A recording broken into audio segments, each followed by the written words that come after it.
Hi friends, welcome to மண்வாசம் channel. இன்றைக்கி பார்த்தீங்கன்னா ரவையை வச்சு ஒரு ஸ்வீட் ரெசிபி தாங்க பார்க்க போகிறோம். அதுக்கு கேஸ் ஆன் பண்ணிவிட்டு ஒரு கடாய் வச்சுக்கோங்க. ஒரு கப் ரவை எடுத்துக்கோங்க. அளவு பார்த்தீங்கன்னா எந்த கப்பில் நீங்கள் ரவை எடுக்கிறீங்களோ அதே கப்பு கடைசி வரைக்கும் நீங்கள் அளந்து எடுத்துக்கோங்க. அந்த ரவை கூடயே ஒரு டேபிள் ஸ்பூன் அளவுக்கு நெய் விட்டுக்குங்க. அடுப்பை வந்து மீடியம் ஃப்ளேமில் வச்சுட்டு அந்த ரவை அந்த நெய் கூட சேர்ந்து நல்லா வறுபடணுங்க. ரவையோடைய பச்சை வாசனை போனால் போதும். நல்லா ரவை இந்த அளவுக்கு வறுபட்டது நம்ம காய்ச்சி ஆற வச்ச பாலை வந்து சேர்க்கணுங்க. டைரெக்டாக பச்சை பாலை சேர்க்காதீங்க. இப்போ ஒரு கப்பு ரவைக்கு 2 கப்பு பால் சேர்த்துக்குங்க.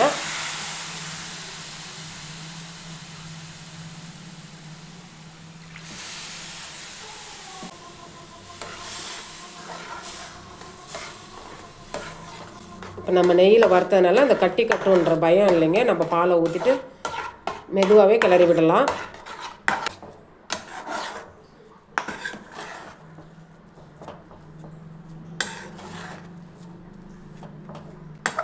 இது மாதிரி தோசை திருப்பி வச்சு நீங்கள் செஞ்சிங்கன்னா உங்களுக்கு கிளறதுக்கு ஈஸியாக இருக்கும்.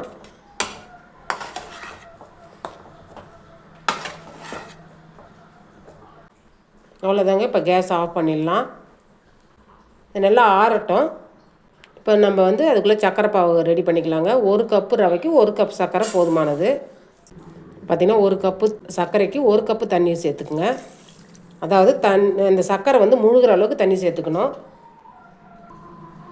அந்த சர்க்கரையை கரைச்சி விட்டுக்கலாங்க. இது மாதிரி கொஞ்சம் கொதி வர்ற டைமில் கொஞ்சமாக ஒரு டேபிள் ஸ்பூன் அளவுக்கு பால் ஊற்றுனீங்கன்னா அந்த சர்க்கரையில் இருக்கிற அழுக்கெல்லாம் வந்துடுங்க. கொஞ்சம் கொதிக்கிட்டுன்ட்டு ஓரங்கட்டும். இந்த அழுக்கு நம்ம எடுத்துடலாம். இந்த கொதிக்கும் போது பாருங்கள், இந்த அழுக்கு ஓரத்தில் வந்துடுது பாருங்கள். இப்போ நம்ம எடுத்துடலாம். சர்க்கரை பாவும் பாருங்கள் நல்லா வெள்ளையாக இருக்குது பாருங்கள். இதில் பார்த்தீங்கன்னா 2 ஏலக்காவை பொடி பண்ணி சேர்த்துக்கலாம். அது கூடவே பார்த்தீங்கன்னா கொஞ்சமாக குங்குமப்பூ சேர்த்துக்கலாங்க. இது கொஞ்சம் கலருக்கோசம் தான், இது ஆப்ஷனல் தான், இல்லைன்னா நீங்கள் விட்டுடலாம்.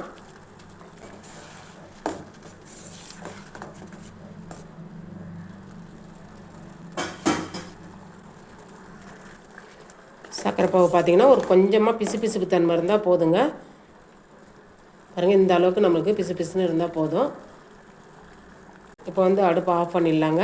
பார்த்திங்கன்னா ஒரு 1/4 எலுமிச்சம்பழத்தை அந்த ஜூஸை வந்து புழிஞ்சு விட்டுக்கலாம். நம்ம எடுத்து வச்சுக்கிற பாவு வந்து திரும்ப கெட்டியாகாத இருக்கிறதுக்கு தான் நம்ம எலுமிச்சம்பழம் புழியுதுங்க. அவ்வளோதான். இப்போ நம்ம கேஸ் ஆஃப் பண்ணிடலாம்.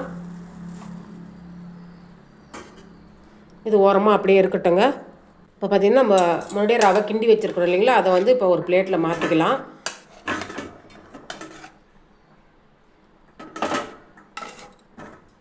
இப்போ இந்த ரவை கூடயே 1 டேபிள் ஸ்பூன் அளவுக்கு பால் பவுட்ரு சேர்த்துக்கலாங்க.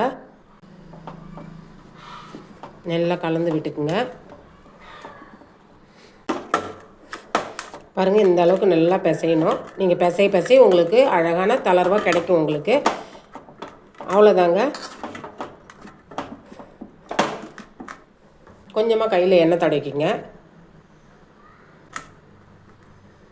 நம்ம சின்ன சின்ன உருண்டைகளாக உருட்டி வச்சுக்கலாம்.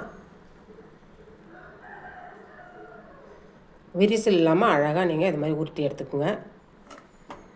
இந்த மாதிரி உருண்டை கொஞ்சமாக இப்போ உருட்டி எடுத்துக்கிறோங்க. மீதி இருக்கிறத நம்ம உருட்டி செஞ்சுக்கலாம். இப்போ நம்ம எண்ணெயில் பொரித்து எடுத்துக்கலாங்க. இப்போ எண்ணெய் பார்த்திங்கன்னா சூடாக இருக்குது. ரொம்ப இந்த குலோப் ஜாமுன் பொரித்து எடுப்போம் இல்லைங்களா, அதை மாதிரி வெதுப்பாக இருக்கணும். ரொம்ப சூடாக இருக்கக்கூடாதுங்க. அந்த அளவுக்கு தான் எண்ணெய் சூடாக இருக்கணும்.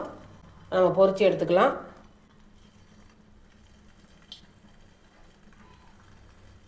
இப்போ வீட்டில் பார்த்தீங்கன்னா யாருன்னா கெஸ்ட்டு வந்துட்டாங்கன்னா குலோப் ஜாமுன் செய்யணும்னு ஆசைப்பட்டீங்கன்னா இந்த மாதிரி நீங்கள் ரவை இருந்ததுன்னா செஞ்சு முடிச்சிடலாங்க.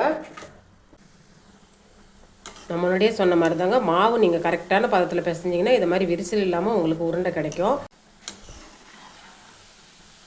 நல்லா அந்த கலர் நல்லா மாறி வரணுங்க. நம்ம குலோப் ஜாமுனுக்கு எப்படி நம்ம அந்த கலர் நிறம் மாறினது எடுப்போமோ அதே மாதிரி நீங்கள் இதுக்கும் நல்லா எடுக்கணும். நல்லா இது மாதிரி கிளறி விட்டுக்கினே இருங்க. அப்போ தான் ஈவனாக நல்லா வேகும். இல்லை இந்த அளவுக்கு வேகணுங்க. இப்போ நம்ம எடுத்துடலாம். இப்போ பார்த்திங்கன்னா சர்க்கரை பாகில் சேர்த்துக்கலாங்க.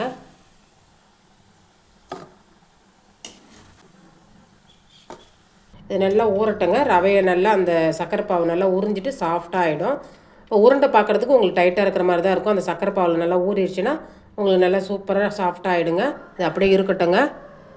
அவ்வளோதாங்க. நல்லா அந்த ஜீராவில் ஊறினதுக்கப்புறம் நல்லா சாஃப்டாக ஆகிடுது.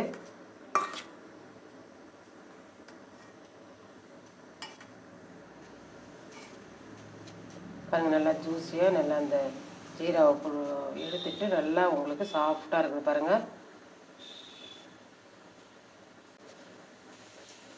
சூப்பரான சுவையான ரவை குலோப்ஜாம் ரெடி ஆகிடுச்சு. இந்த ரெசிபி பிடிச்சிருந்ததுன்னா மண் வாசம் சேனலை லைக் பண்ணுங்கள், ஷேர் பண்ணுங்கள், கமெண்ட் பண்ணுங்கள், சப்ஸ்கிரைப் பண்ணுங்கள், பக்கத்தில் இருக்க பெல் ஐக்கான் கிளிக் பண்ணுங்கள். தேங்க்யூ.